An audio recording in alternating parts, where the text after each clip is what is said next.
قافلہ ابھی شہر سے تھوڑا پیچھے تھا کہ موسلادھار بارش شروع ہو گئی۔ اونٹوں پر لدا ہوا سامان تجارت جو کہ کھجوروں اور اناج پر مشتمل تھا بھیگنے لگا۔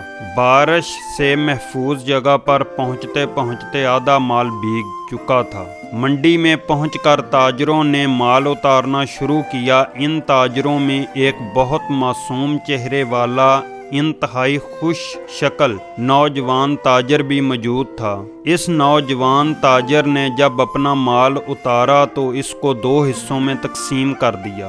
خشک کھجوریں اور خشک اناج ایک طرف رکھ دیا اور بھیگی کھجوریں اور اناج علیحدہ کر کے رکھ دیا۔ جب خرید و فروخت شروع ہوئی تو نوجوان تاجر کے پاس جو خریدار آتا وہ اسے بھیگے مال کا بھاؤ کم بتاتے جبکہ خشک مال کا بھاؤ پورا بتاتے۔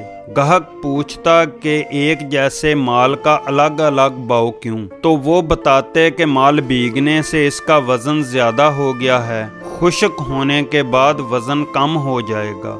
یہ بد دیانتی ہے۔ لوگوں کے لیے یہ نئی بات تھی۔ تھوڑی ہی دیر میں پوری منڈی میں ان کی دیانتداری کا چرچا ہو گیا۔ لوگ جوک در جوک معصوم صورت والے تاجر کے گرد جمع ہونے لگے۔